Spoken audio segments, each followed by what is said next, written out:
edhe është pikëllim se datë për jetës dikush që ti ke jetu me tek kohë gjatë. Edhe dashnia mes njerëzve, familjarëve është e natyrshme. Megjithëse mundet me pas gjatë jetës edhe mosmarrveshje, pa ajo që është dashni bazike nuk mundet të zhduket. Edhe andaj kur vdes dikush familje, kush do koftë? Ndihet mungesa, ndihet mërzia, ndihet dhimbja. Edhe në vdekjen e prindit, domethënë mërzia ekziston, po të vdekja e prindit mërzia është e dyfisht. Një, për mungesën e tij, e dyta për mbylljen e një mundësisë që nëpërmes asaj vepre të mirë me fitu xhenetin. Pejgamberi sallallahu alaihi wasallam thonë: "El-walidu min awsati abwabil janna", prindi është dera mesme e xhenetit. Xheneti ka 8 dyrë, që ka treguar pejgamberi sallallahu alaihi wasallam. Edhe çdo derë, çdo portë e xhenetit e ka kanijem. Edhe njëra prej dyrëve të xhenetit, bile e mesme janë mes tyre, është porta e xhenetit që ka emrin bamirësia ndaj prindit. Kur vdes prindi, përveç mërzisë për mungesën e tij, që kur t'hinë shpi, t'i pret mu taku me babën, ose kur t'hinë e me vendos, t'i pret mendimin e babës, tash mos e ki, duhet shket për një vetë. Edhe ajo t'a rikthen mërzin. Po mërzia e dytë është edhe më e madhe sepse me një selam që e babës, me një përqafim që e babës, me një puthje të ballit e dorës babës, ti e fiton uratën e babës, duan e babës. Edhe kjo është shumë e madhe për një besimtar. Çdo bamirësi që ti ja bën prindit, ajo është shkak që ti me fitu xhenetin. Andaj pejgamberi sallallahu alaihi wasallam tha: "El-walidu min awsati abwabil janna", prindi është dera e mesme e xhenetit. Kush don me hinë xhenet ka kjo derë, duhet me treguar mirësinë e prindit vet. E kjo mundësi sa është gjallë është e lehtë. Kur vdese, kufizohet, nuk është e vështirë, por kufizohet. Se sa kon gjallë çdo lëvizje ka mujt më shndru në bamirësi, në çdo lëvizje tonë ndaj tij. Kurse mas vdekjes kufizohet mundësia, ti s'mundesh me e thirr, s'mundesh me e pa, s'mundesh me marr bekimin e tij, uratën e tij.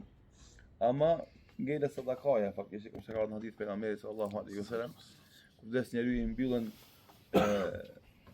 regjistrat e veprave të mira përveç të rijave, e njëra prej është sadakaja rrjedhse, ose e vladi i mi që bën dua për te, po edhe që jep sadaka për te. Se vladi edhe pasuria e vladit janë babës, e çka do që e vladi sadaka për babën e tij, shkon atij. E kjo është mërzia e dytë. Se sot domon tu ka mbyllur ajo derë, edhe kanë me dyrë tjera që ti me rip xhenetin inshallah. Tjetra porosi që duhet na me pas parasysh është se kjo dunja deshtëm na apo nuk deshtëm ka një fund. Edhe secili ka ballafaqu me vdekjen. Po i lumtur ka me qenë ai njeri që në momentin kur shkon te Allahu e merr një bagazh të madh veprave të mira. Kurse i pafat, jo i lumtur ka me qenë ai njeri që ka pas parë, ka pas pozitë, ka pas pushtet, ama ka pas familje të madhe, ama s'ka pas vepra të mira. Edhe vinë kallabllok të vorret me përcjell, po ai shkon i mërzitshëm. Pse këta s'mund mi bëu dobi që janë për mi dhej. Mund mi bëu dobi ati veç vepra e mirë. E veprat e mira në Islam janë dy lloje. E para janë obligimet karshi Zotit. Ato janë më të lehtat edhe më të rëndësishme. Duke fillu pe shahadetit, pe namazit, agjerimi, zeqati edhe haxhi, që janë shtyllat e veprave të mira, e pas të tjera që janë mes tyre. Po janë të lehta. Edhe matematikisht, edhe faktikisht, Islami nuk na ngarku për të mundësive tona. Pse sa Allahu në Kur'an, la yukallifu Allahu nafsan illa wusaha. Allahu s'e ngarkon njeriu se s'ka mundësi. Shahadeti është adhurim goje, me thonë ashhadu an la ilaha illallah wa ashhadu anna Muhammadan rasulullah. E lehtë. Mi fal 5 kohë namazit, është e lehtë. 24 orë. 5 namazet ka 10 minuta, janë 50 minuta në orë. 23 orë janë tujat një orë ki namazit me fal. Agjerimi për 12 muajve një muaj. Haxhi, për këtë jetës tonë një herë mirë me shku. Zeqati, për këtë pasurisë një të 40 me dha. Një të 40, 2.5%. është më e lehtë. Nëse dikush nuk don me hinë xhenet ka kjo derë, s'ka derë tjetër. Se këtë letë në t'ja refuzon e kundërshton, ç'është kemi hinë xhenet. E para në obligimet ka shi Zotit. E dyta në obligimet ka shi njerëzve. Nëse i kryjmë na obligimet ka shi Zotit, edhe i kryjmë obligimet ka shi njerëzve, atë shkojmë te Allahu tu qesh. Në përputhje me atë që tha Imam Shafiu rahimullahu taala në një poezi të tij, o njeri, linde duke qa, e njerëzit për te e qesheshin. Këtë ne kena pa kur lind fëmia, kanë, ama na gëzon me qeshin. Bëj vepra të mira gjatë jetës sone. Që në momentin ku njerëzit për te kanë me kajt, ti t'jesh duke qesh.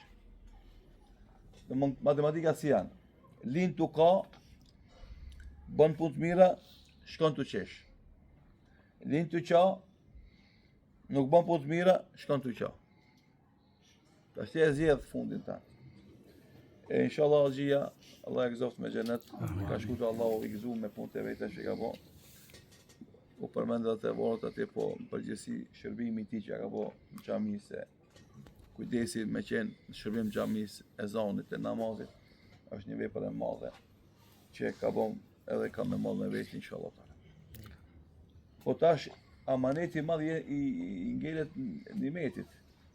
A ka me mujt nimeti me vazhdo rrugën e babës vet. A ka me pas atë vullnet, atë energji, që edhe ky me njët gati xhamis, me njët gati ezanit, me njët gati punëve të mira. Normalisht nimeti është i ri, tash i ka punët e veta sen, po s'ka problem në organizimin e jetës. Mes kryerjes obligimeve ka si Zotit, edhe kryerjes obligimeve të dynjas që i ka. E Allah inshallah të bën pasardhës të mirë, për atë paradhës të mirë, që këtë e ka njoft, e kanë përmend për të mirë, dhe kjo është një myshdje për rahmetlinë edhe për ty. Se pejgamberi sallallahu alaihi wasallam thonë, ju jeni të shmetar të Zotit në tokë. E kur jeni të flasni mirë për dikën, kjo është shenjë se ai koni mirë edhe te Allah. E na lutim Allahun e madhëshëm që Allah ta mëshiron. E gabimet eventuale njëri pa gabimet, pa Allahu t'ia falë, unë afër mëshirën. Atë do të vendosim e vënë bashkë xhenetit e ju jep sabër gjatë inshallah taala.